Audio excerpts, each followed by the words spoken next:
dan sedama, terimalah salam Buddhis dari saya. Namo Samyang Adi Budaya, Namo Buddhaya. Perkenalkan, nama saya Satika. Saya merupakan salah satu adik asuh Metiko yang berasal dari kisaran Sumatera Utara. Dan saat ini saya sedang menempuh pendidikan di strata 1 Sekolah Tinggi Agama Buddha Bodhidharma Medan semester 6. Baiklah saudara-saudari sekalian dan teman-teman sedama, pada kesempatan ini saya akan membawakan sebuah syiring dhamma, yaitu kebiasaan-kebiasaan yang dapat membawakan kebahagiaan. Nah, jadi di dalam kesejahteraan dalam kehidupan adalah hal yang wajar. Kemerosotan dalam kehidupan juga adalah hal yang wajar. Karena seseorang yang mencintai dhamma akan sejahtera. Seseorang yang membenci dhamma akan merosot. Itu terdapat di dalam Prabhawa Sutta.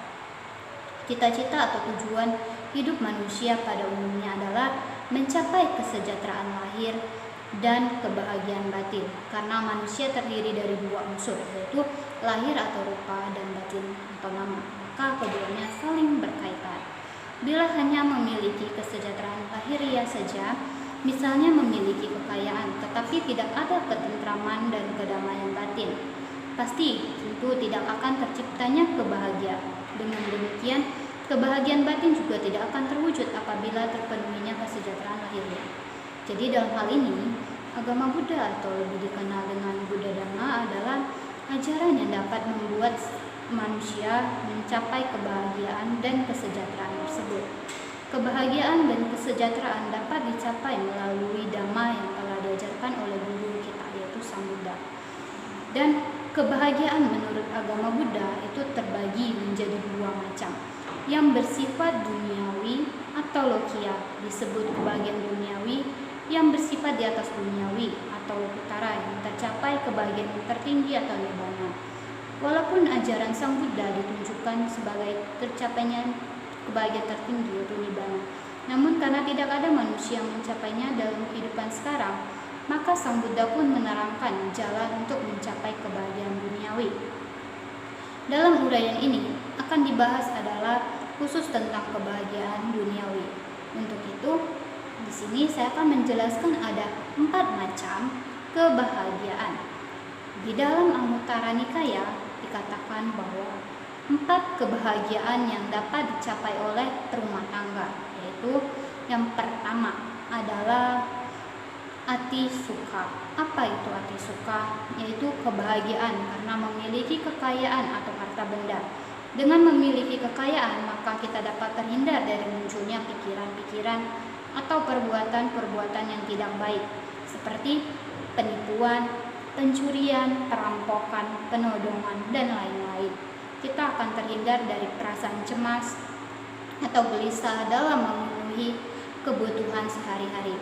Kita juga dapat memenuhi kebutuhan keluarga seperti biaya pendidikan, kebutuhan makanan, pakaian, pengobatan bila kita sakit. Kita akan merasa tentu gembira dan tenang karena mampu menjamu mereka bila diperlukan dan lain-lain. Hendaknya kekayaan yang kita peroleh adalah melalui usaha dengan cara yang benar, bukan dengan cara yang salah seperti menipu, merampok, main judi dari hasil memeras. Dan harta yang diperoleh juga tidak baik dan akan menghasilkan kebahagiaan yang tidak baik atau sengsara. Nah, jadi di sini akan muncul perasaan cemas, takut akibat dari perbuatan buruk tersebut. Kemudian yang kedua adalah boga sukha.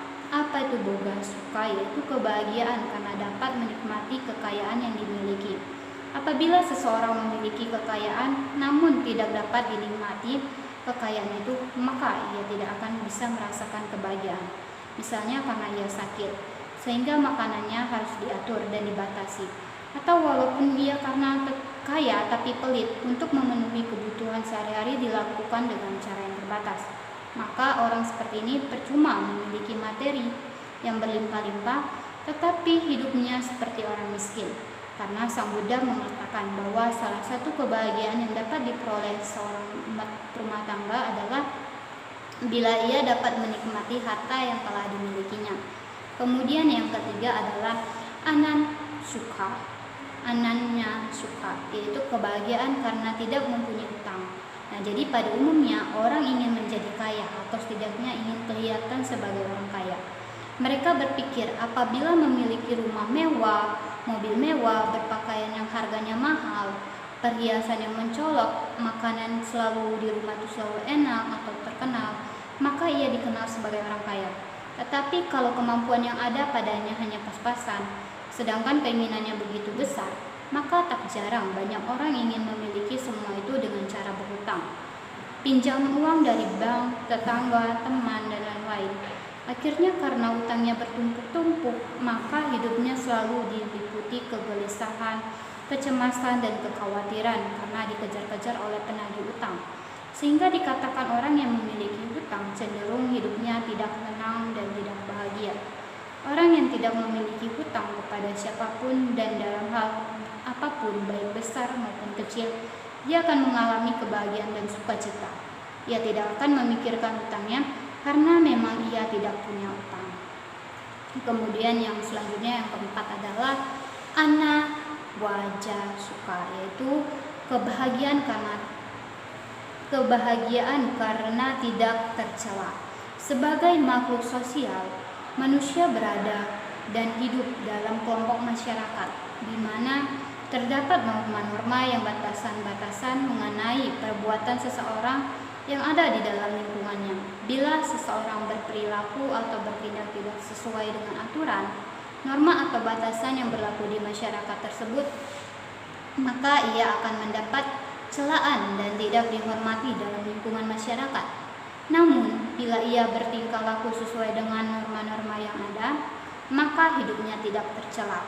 Bahkan akan mendapat pujian, penghormatan dari masyarakat sekelilingnya.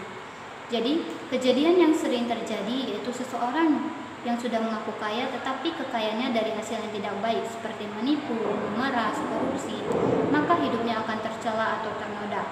Masyarakat juga tidak akan menghormatinya. Juga bila tidak ada orang yang memiliki kedudukan yang penting dalam masyarakat tetapi senang melakukan pelanggaran-pelanggaran sila seperti berbohong, berkata tidak pantas, berzina, mencuri, suka mabuk-mabukan, maka ia akan dicela, tidak akan dihormati oleh masyarakat sekitarnya.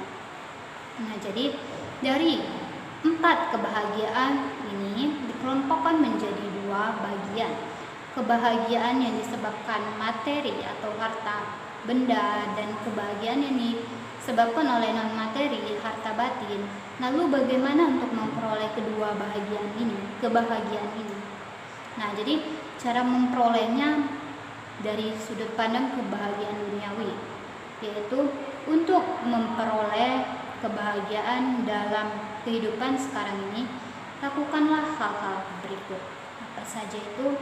Yang pertama adalah rajin dan bersemangat bekerja mencari nafkah atau utana sampada, memiliki pengetahuan luas, memiliki keterampilan, bekerja dengan sungguh-sungguh dan tidak melakukan pekerjaan tercela. Kemudian yang selanjutnya, yang kedua adalah penuh kehati-hatian atau araka sampada, yaitu menjaga dengan hati-hati kekayaan apapun yang telah diperoleh dengan rajin dan semangat, tidak membiarkannya mudah hilang atau dicuri, terbakar atau terbawa banjir yang akan melenyapkan kekayaannya. Juga harus menjaga cara bekerja sehingga tidak mengalami kemunduran atau kemerosotan. Kemudian yang ketiga adalah memiliki teman-teman yang baik atau kalyanamitta, yaitu tidak bergaul dengan orang-orang yang dungu, bergaul dengan orang-orang yang bijaksana. Kemudian yang keempat yaitu menempuh cara hidup yang sesuai dengan penghasilan atau sama jiwita. Tidak terlahir kikir dan tidak terlahir boros. Pengeluaran tidak melebihi pemasukan. Seseorang rumah tangga harus mengatur pemasukan dan pengeluaran yang mengarah pada kehidupan yang seimbang. Tidak menghambur-hamburkan atau apa yang diperolehnya tidak foya-foya, mabuk-mabukan, berjudi, sehingga kekayaannya habis percuma. Kemudian yang kelima adalah merasa puas dengan apa yang diperoleh atau samputi. Kita harus merasa puas dengan keadaan yang sekarang kita miliki dari hasil kerja sesuai dengan dhamma. Kurangi keinginan yang tidak baik. Kemudian yang keenam adalah melatih kedermawanan dengan cara berdana, peduli dengan orang-orang yang menderita, yang membutuhkan pertolongan, membuat kita berguna bukan hanya pada diri sendiri, tetapi berguna bagi orang lain. Kemudian yang ketujuh adalah memiliki moral yang baik dengan cara menjaga sila. Yang kedelapan adalah memiliki kebijaksanaan, yaitu dengan cara latihan meditasi. Nah, jadi orang-orang yang mengumpulkan harta kekayaan tanpa menggunakannya dengan bijaksana akan kecewa pada saat mereka menyadari bahwa semua uang di dunia ini tidak dapat dibeli dengan kebahagiaan dan semuanya sudah terlambat. Kebahagiaan dan kesejahteraan dapat diperoleh melalui kekayaan yang diperoleh dari hasil yang sesuai dengan dhamma dan digunakan dengan bijaksana, yaitu untuk kebutuhan sendiri dan peduli kepada yang membutuhkan bantuan.